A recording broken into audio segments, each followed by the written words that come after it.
दोपहर का लगभग 3 बजे के आसपास का वक्त हो चुका था। इसी बीच में एक डिलीवरी बॉय आता है, घर का घंटी बजाता है। घर की घंटी जैसे ही बजती है, महिला बाहर निकलती है, पूछती है भैया क्या बात है। वो कहता है कि आपका पार्सल आया है। पार्सल देखकर सिग्नेचर कराता है। उसके बाद जैसे ही जाने के लिए चलता है, तभी कहता है कि मैडम साहब घर पे हैं या बाहर हैं। वो कहते हैं कि साहब तो ड्यूटी पर गए हुए हैं। तभी वो कहते हैं कि मुझे प्यास लगी है, क्या एक गिलास पानी मिल सकता है। जैसे ही पानी मांगा जाता है, वह कहती है कि ठीक है कोई बात नहीं है, आप अंदर आ जाइए। अब डिलीवरी बॉय अंदर आता है और अंदर जाने के बाद जब तक उसका मन करता है, जब तक उसका दिल नहीं भर जाता, तब तक वो घर के अंदर रहता है। आसपास के किसी व्यक्ति को इस बात पर कोई शक नहीं था, कोई सवाल नहीं था। ये ऐसा पहली बार नहीं था, ये लगातार कई साल से ऐसा चला आ रहा था। एक दिन सोशल मीडिया पर ये खबर तैरती है कि उस पुलिस वाले यानी कि पुलिस वाले की बीवी होती है, पुलिस वाले बीवी का कत्ल हो चुका है। अब पुलिस ने इस घटनाक्रम का खुलासा करने के लिए तमाम जतन लगाए, तमाम कोशिश की। एक ऐसा अंधा कत्ल था, कातिल को ढूंढ पाना बड़ा मुश्किल था। आखिरकार पुलिस ने उस कातिल को तलाश कर लिया, उसे गिरफ्तार किया। गिरफ्तार करने के बाद वो कातिल बार बार एक ही बात कह रहा था, मैं पकड़ा कैसे गया, बस मुझे ये बता दो। पुलिस हंसती है, मुस्कुराती है और कहती है कि पहले ये बताओ कि कत्ल कैसे किया, क्यों किया, क्या वजह थी। आखिरकार जब दोनों ने एक दूसरे के बारे में बताया, लोगों ने इस कहानी के बारे में, लोगों को बड़ा हैरानी हो रही थी कि आखिरकार ऐसा कैसे हो सकता है। आज की कहानी उसी डिलीवरी बॉय और पुलिस वाले की बीवी की। नमस्ते, प्रणाम, हर हर महादेव। मैं ओम प्रकाश पाल। आज की जो सच्ची घटना मैं आपको सुनाने जा रहा हूँ, ये सच्ची घटना है। छत्तीसगढ़ प्रदेश का एक जिला है सुकमा। दरअसल सुकमा जिले में ही तैनात एक पुलिस वाला होता है, जो कि डॉग हैंडलर होता है। उसका नाम शिशुपाल। शिशुपाल अपनी पत्नी को फोन करता है। वो लगातार फोन कर रहा था। पत्नी रहती थी रायपुर का एक विधानसभा थाना क्षेत्र है, उसी का एक इलाका है आमा सिवनी। आमा सिवनी के पास में एक कॉलोनी है, पुलिस कॉलोनी। उसी का ब्लॉक नंबर 1 गली नंबर 4। अपनी पत्नी जोली को फोन मिलाता है, लेकिन पहली बार फोन मिलाता है 6 मार्च 2024 को। फोन उठता नहीं है। दूसरी बार ट्राई करता है, तीसरी बार ट्राई करता है। उसे लग रहा था कि बीवी सो रही है, तो कुछ देर के बाद, एक आध घंटे के बाद फिर फोन करता है। लगातार फोन कर रहा है अपनी बीवी को, और पुलिस वाला फोन उठ नहीं रहा है। वो परेशान हो जाता है और कहता है कि आखिरकार करा जाए तो क्या करा जाए। तभी पास में ये घर होता है, पड़ोसी के पास से फोन किया जाता है और पड़ोसी से कहा जाता है कि जाकर देखो, मेरी जो बीवी है वो पता नहीं बाजार गई है, घर में है, क्या कर रही है, क्या नहीं कर रही है। काफी बार ट्राई कर चुका हूँ, लेकिन फोन नहीं उठ रहा है। अब पड़ोसी जाते हैं, कहते हैं कि साहब घर का तो ताला लगा हुआ है। अब ऐसी स्थिति में ताला लगा हुआ है तो क्या करें।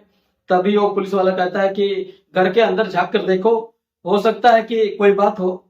जैसे ही घर के अंदर झांक कर देखा जाता है, इसी बीच में उस आदमी की नजर जो पहुंचती है, उस आदमी का होश फाख्ता हो जाता है। दरअसल वो घर के आंगन में देखता है कि जगह जगह ब्लड फैला हुआ है, खून की छींटे फैले हुए हैं।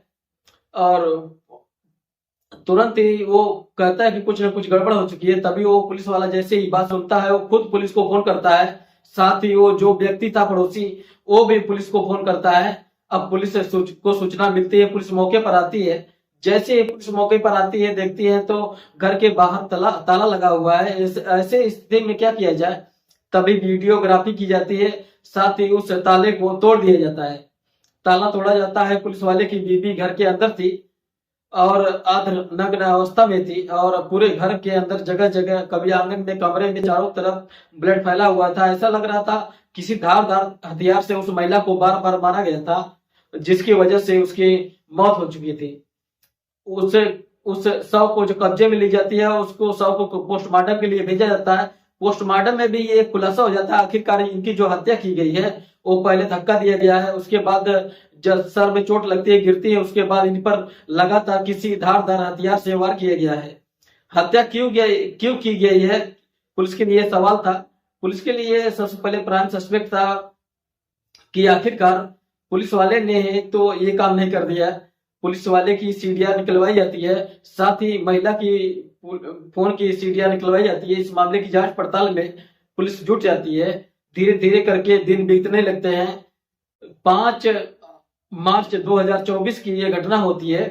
6 तारीख को पता चलता है, लेकिन कालिद पुलिस के हाथ नहीं लगता और पुलिस के लिए बड़ा मुश्किल हो जाता है। आसपास के जितने भी सीसीटीवी कैमरे थे उनको भी खंगाला जाता है, साथ ही जो महिला की मोबाइल होता है उनके भी मोबाइल से खंगाला जाता है। इसके बाद पुलिस के कातिल नहीं मिलता, पुलिस थक जाती है। आखिरकार 10-12 दिन का समय बीत जाता है। बात है 15 मार्च 2024 की। पुलिस एक व्यक्ति को उत्तर प्रदेश का एक इलाका है भदोही, वहां से पकड़ती है, गिरफ्तार करती है और गिरफ्तार करने के लिए आती है थाने। थाने ले आने के बाद उससे पूछा जाता है कि आखिरकार पूरी कहानी क्या है, कहानी बताओ। वो व्यक्ति जो होता है उसका नाम जय सिंह उर्फ राहुल होता है। वो कहता है कि सर सब कुछ बता दूंगा, पहले मुझे ये बता दो कि आखिरकार मैं पकड़ा कैसे गया। पुलिस वाले कहते हैं कि पहले आपको ये बताना पड़ेगा कि तुम यहाँ करने क्या आए थे, तुमने कत्ल क्यों किया, तुम्हारा इस घर से क्या लिंक है, क्या रिश्ता है। तब उसने एक कहानी बतानी शुरू की। कहानी शुरू होती है कुछ लगभग 4 साल पहले से। टिकटॉक का वो जमाना था, टिकटॉक हर युवा की जुबान पर होती है।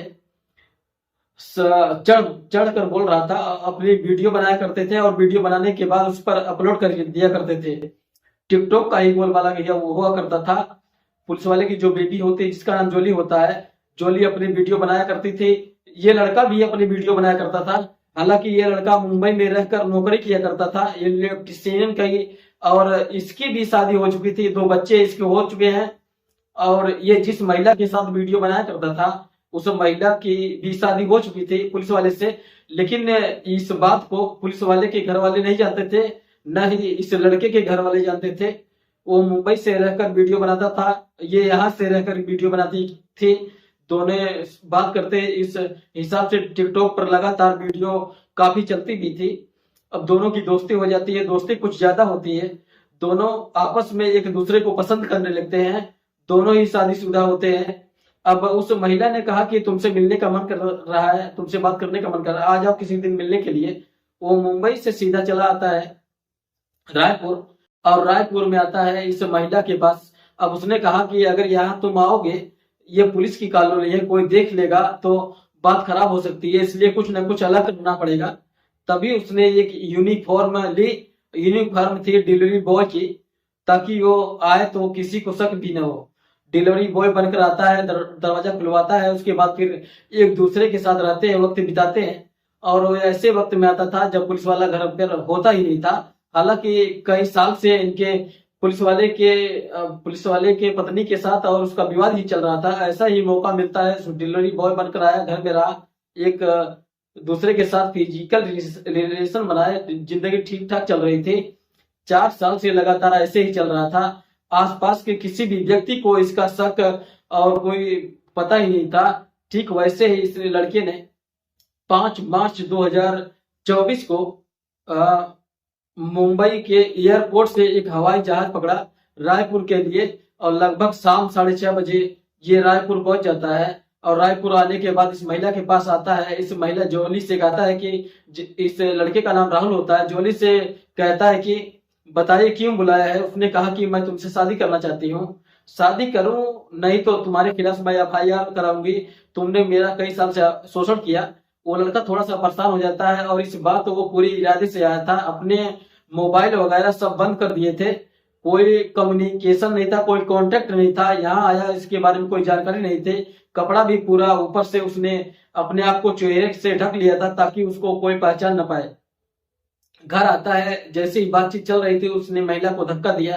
धक्का देने के बाद महिला गिर जाती है और कैंची पास में पड़ी हुई थी, धारदार हथियार से उस महिला की शरीर पर बहुत वार करता है और उसकी लाश को पूरे घर में इधर से उधर से लेकर दौड़ रहा था। और दौड़ने के बाद यहाँ से लगभग 6:30 बजे घर में प्रवेश करता है और 9 बजे घर से निकलता है। बाद वापिस उसे मुंबई जाना था, थोड़ा लेट हो जाता है, उसकी जो फ्लाइट थी वो छूट जाती है।